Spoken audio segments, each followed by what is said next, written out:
अस्सलाम वालेकुम friends, welcome back to JV's world. उम्मीद है आप सब लोग ठीक ठाक होंगे, खैरियत से होंगे, मजे में होंगे। तो आज हम लोग बात करने वाले हैं डार्क वेब के बारे में। इसके बारे में आप लोगों ने कभी ना कभी तो जरूर सुना होगा। ये एक ऐसी साइट है कि जहां पर आप कुछ भी करवा सकते हैं और होते हुए देख सकते हैं। यहाँ पर आप किसी का भी किडनैप करवा सकते हैं, किसी का भी कत्ल करवा सकते हैं, किसी की आइडेंटिटी छीन सकते हैं, किसी पर स्पाई करवा सकते हैं, इवन कि आप किसी की बॉडी के पीसेस करवा सकते हैं, उसको एक्सट्रीम हद तक आप टॉर्चर करवा सकते हैं। यहाँ पर डिफरेंट किस्म के साइकोपैथ्स आते हैं और अपनी साइको किस्म की डिमांड्स जो हैं, या पहले खतरनाक किस्म की डिमांड्स जो हैं वो रखते हैं और उसके अकॉर्डिंगली वो किसी को हायर करते हैं और वो जो चाहते हैं उससे वैसा करवाते हैं। साल 2016 में मेलबर्न में एक 21 साल के लड़के मैथ्यू ग्रैहम को 15 साल की सजा हो गई। उसका जुर्म ये था कि वो डार्क वेब पे एक हर्ट टू द कोर नाम की वेबसाइट चला रहा था, पर ये कोई आम वेबसाइट नहीं थी। यहाँ पर छोटे बच्चों को टॉर्चर करते हुए दिखाया जाता था। इवन कि यहाँ पर डिस्कशंस होती थी कि किस तरह से इनको टॉर्चर किया जाए, कौन कौन से नए तरीके हैं, कौन कौन से ऐसे एंटरटेनिंग तरीके हैं जिनसे इनको टॉर्चर किया जाए और इनकी बॉडीज को कहाँ और किस तरह से ठिकाने लगाना चाहिए। यूनिवर्सिटी ऑफ पोर्ट्समाउथ के मुताबिक ये डार्क वेब पे पाया जाने वाला सबसे ज़्यादा कॉमन कंटेंट है और आप लोग ये सुनकर हैरान रह जाएंगे कि यहाँ पर लोग अपनी डार्केस्ट फैंटेसीज डिस्कस करते हैं, जैसे कि इंसान का कौन सा बॉडी पार्ट सबसे ज़्यादा टेस्टी हो सकता है और इंसान की स्किन से बैग कैसे बनाया जा सकता है वगैरह। अगर आप एक नॉर्मल इंसान हैं और आपकी सोच ट्विस्टेड नहीं है और आपके कुछ डार्क फैंटेसीज नहीं हैं तो ऑब्वियसली आप इस वेबसाइट पर नहीं जाएंगे। लेकिन फिर भी अगर एडवेंचर के लिए आप इस वेबसाइट पर जाने का सोच रहे हैं तो एक बार फिर से सोच लीजिए, क्योंकि अगर आप नहीं चाहते कि कल को आपकी भी इंफॉर्मेशन यहाँ पर स्क्रॉल हो रही हो और आपकी आइडेंटिटी खरीदी जा रही हो या आप पे स्पाई किया जा रहा हो तो इस वेबसाइट पे जाने का सोचिएगा भी मत। आप लोग सोच रहे होंगे कि अगर ये इतनी ही डेंजरस वेबसाइट है और यहाँ पर इतने ज़्यादा इलीगल काम किए जाते हैं तो आखिर इस पर बैन क्यों नहीं लगता। वेल, शायद इसका रीज़न ये है कि इसको बनाने वाले वर्ल्ड के सुपर पावर यानी कि अमेरिका की मिलिट्री है। अमेरिका ने ऐसा क्यों किया, क्यों उन्होंने इस वेबसाइट को बनाया, क्या अमेरिका का भी इसमें कोई फ़ायदा है? तो चले चल के देखते हैं। तो अगर आप किसी को मरवाना चाहते हो या तो फिर किसी की लाइफ रुइन करना चाहते हो तो इसके लिए डार्क वेब पर स्लेयर असैसिनेशन और लाइफ रुइन सर्विसेज जैसी चीज़ें मौजूद हैं। ये आपको डार्क वेब पे हर जगह बहुत ही इजीली मिल जाएंगी। तो बेसिकली इन सर्विसेज में होता क्या है कि आप किसी की लाइफ बर्बाद कर सकते हो, आप किसी को हमेशा के लिए उठवा भी सकते हो और आप किसी को मरवा भी सकते हो। इसके अलावा आपको जो डार्क वेब पे मिलेगा वो है परचेजिंग, यानी कि ड्रग्स, इंसान के बॉडी के ऑर्गन्स, इवन कि इंसान का मीट और इंसान खुद भी। इसके अलावा आप एक इंसान की पूरी आइडेंटिटी खरीद सकते हो, यानी कि उसका क्रेडिट कार्ड डिटेल्स, उसकी बैंक डिटेल्स, उसकी ड्राइविंग लाइसेंस, उसकी कॉन्टैक्ट डिटेल्स, उसकी ईमेल डिटेल्स, उसकी हर चीज़, और ये सब सिर्फ और सिर्फ 9 लाख रुपए में। तो दोस्तों, अगर यहाँ पर सर्विसेज प्रोवाइड की जाती हैं तो इन सर्विसेज के कुछ ना कुछ चार्जेस भी होंगे।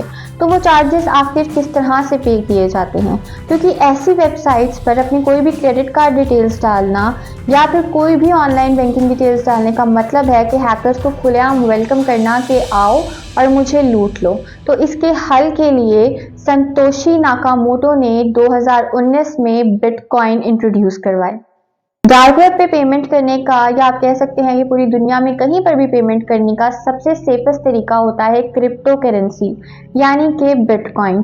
इसको कुछ इस तरह से डिज़ाइन किया गया है कि हर बिटकॉइन का एक यूनिक और डिफरेंट हैशटैग नंबर होता है। जिस तरह का हम सब इंसानों का एक डिफरेंट और यूनिक फिंगरप्रिंट होता है, इसी तरह उसका भी एक डिफरेंट हैशटैग नंबर होता है और कोई भी बड़े से बड़ा हैकर भी इसको ट्रेस नहीं कर सकता कि इस बिटकॉइन की पेमेंट कहां से की गई है। डार्क वेब को एक्सेस करने के लिए आपको tor ब्राउज़र डाउनलोड करना पड़ेगा। लेकिन ये मत सोचिएगा कि उसके बाद आप बिल्कुल सेफ हो जाएंगे। उसके बाद आपको एक VPN भी इंस्टॉल करना पड़ेगा। लेकिन ये फिर मत सोचिएगा कि आप बिल्कुल सेफ हो जाएंगे, क्योंकि डार्क वेब पे बैठे हुए हैकर्स आपको 2 सेकंड में एक्सेस करके आपका लैपटॉप, कंप्यूटर या मोबाइल जहाँ से भी आप लॉग इन हैं आपको हैक कर लेंगे। उसके बाद वहाँ पर पॉपअप होते हुए एड्स, जो कि बिल्कुल रेगुलर एड्स की तरह लगेंगे। ये भी मत सोचिएगा कि उनके क्रॉस पर क्लिक करके आप उनको बंद कर देंगे, बल्कि जैसे ही आप उस क्रॉस को क्लिक करेंगे, बजाय बंद होने के आपके कंप्यूटर में या आपके लैपटॉप में जो है वो सॉफ्टवेयर्स डाउनलोड होना शुरू हो जाएंगे। और फिर आप क्या कर सकते हैं? कुछ भी नहीं। ना आप उनको डिलीट कर सकते हैं, ना आप उनको अनइंस्टॉल कर सकते हैं। और वो सॉफ्टवेयर्स देखने में तो बिल्कुल नॉर्मल ऐप्स की तरह लगेंगे, लेकिन असल में वो आपके कंप्यूटर में या आपके लैपटॉप में छुप कर रहेंगे और वो आपका एक एक डाटा हैकर को भेजते रहेंगे। आपकी कंप्यूटर की, आपके लैपटॉप की हर एक चीज़ हैक हो जाएगी। आपकी ईमेल डिटेल्स, आपकी कॉन्टैक्ट डिटेल्स, आपके क्रेडिट कार्ड डिटेल्स, आपके जितना भी डाटा था कंप्यूटर में, लैपटॉप में या फ़ोन में, वो सब हैक हो जाएगा।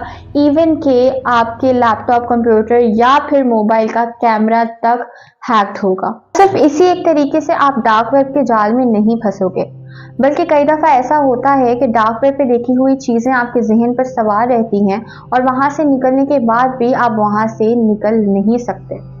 अगर आप लोग को याद हो तो इस वीडियो के स्टार्टिंग में मैंने आप लोग को डार्क वेब फॉरम्स के बारे में बताया था, यानी कि जहाँ पर डार्क फैंटेसीज के बारे में डिस्कशंस होती हैं। यहाँ पर डिस्कशंस होती हैं जैसे कि इंसान को किस तरह से मारा जाए, किस तरह से उसकी पीसेस करके उनको पकाया जा सकता है, किस तरह से एक इंसान को मैक्सिमम टॉर्चर किया जा सकता है, और किस तरह से एक इंसान की जो स्किन है उससे बैग बनाया जा सकता है वगैरह। तो इन फॉरम्स में आप इजीली नहीं जा सकते हो, आपको एक लिंक की ज़रूरत होती है और उस लिंक के बाद भी वहाँ पर जाने से पहले आपको बिटकॉइंस में पेमेंट करनी होती है। इसीलिए यहाँ इसको कभी भी कोई FBI या पुलिस पकड़ नहीं सकी है।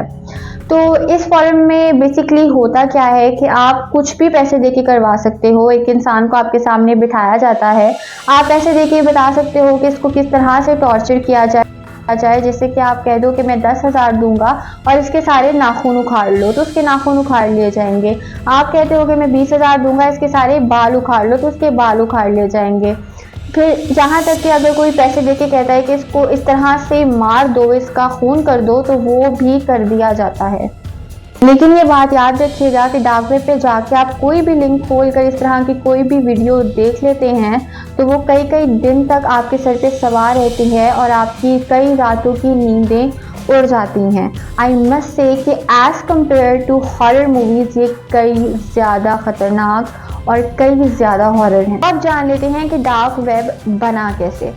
बेसिकली जो हमारा नेट है वो बहुत ही ज़्यादा वास्ट है, बहुत ही ज़्यादा वाइड है। एक हमारा है वेब और दूसरा हमारे पास है डीप वेब।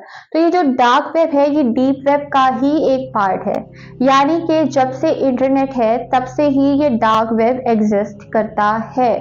लेकिन 1990s में ARPANET और अमेरिकन मिलिट्री ने मिलकर एक tor नाम की वेबसाइट बनाई। उनका कहना ये था कि उन्होंने इसलिए ये वेबसाइट बनाई है ताकि उनकी जो डिस्कशन होती है जो गवर्नमेंट की और उनके डिस्कशन है वो अनोनिमस रहे, और उनका ये जो डर है कि कोई उनकी वेबसाइट को हैक ना कर ले और उनकी इंफॉर्मेशन लीक ना हो जाए, इस डर की वजह से उन्होंने ये ऐसी वेबसाइट बनाई है जो कि हैक नहीं हो सकती और जहाँ पर आपकी आइडेंटिटी बिल्कुल ही अनोनिमस रहती है। इसको बनाने का मकसद चाहे जो भी रहा हो, लेकिन हकीकत ये है कि आज ये ड्रग सेलर, मर्डरर्स, ट्रैफिकर्स और ऐसे बहुत से इलीगल कामों का अड्डा बन चुका है। तो सवाल ये आता है कि अगर गवर्नमेंट और पुलिस को ये सब कुछ पता है तो ये इस वेबसाइट को बैन क्यों नहीं करते? क्योंकि ये इम्पॉसिबल है। अपने यूज़र की आइडेंटिटी को एनोनिमस रखने के लिए या अपने यूज़र को के IP एड्रेस को 3 IP एड्रेस से गुजार कर तो फिर इस वेबसाइट पर लेकर जाता है, जिससे यूज़र को पकड़ना बहुत ही ज़्यादा मुश्किल है, बल्कि नामुमकिन है। लेकिन फिर भी पुलिस को इससे बहुत ज़्यादा फ़ायदा हुआ है, क्योंकि पुलिस भी इधर अपनी आइडेंटिटी अनोनिमस रख के जाती है और पुलिस ने बहुत से ड्रग डीलर्स, किडनैपर्स और तो और मर्डर्स को भी यहाँ से पकड़ा है। पिछले साल पुलिस ने 192 वेबसाइट के ऑनर्स को पकड़ा है और उनसे उनके यूज़र्स के आईपी एड्रेसेस निकलवाए हैं। तो अगर आप भी कभी यहाँ पर गए हैं तो आपके जो वेबसाइट है उसका ऑनर कभी पकड़ा जाता है तो कल को आपके भी घर पुलिस आ सकती है। तो मेरा मशवरा तो यही है कि आप कभी भी यहाँ पर मत जाइए, बिल्कुल भी किसी भी तरह से सेफ नहीं है। लेकिन फिर भी अगर आप कभी जाना चाहते हैं तो अपनी सिक्योरिटी का बहुत ही स्ट्रॉन्ग बंदोबस्त करके जाइएगा। और जो इंटरनेट के रेगुलर यूज़र्स हैं और जिनको कंप्यूटर्स के बारे में इतना नहीं पता, वो तो यहाँ जाने का बिल्कुल भी मत सोचें। अगर आप लोग को ये वीडियो पसंद आई हो तो इसको लाइक कर दीजिए, शेयर कर दीजिए और कमेंट भी कर दीजिए। और अगर आप इस तरह की मज़ीद इंफॉर्मेटिव और इंटरेस्टिंग वीडियोस देखना चाहते हैं तो मेरे चैनल को सब्सक्राइब कर दीजिए और बेल आइकन को भी प्रेस कर दीजिए। अपना बहुत ज़्यादा ख्याल रखिएगा। मिलते हैं अगले वीडियो में। अल्लाह हाफिज़।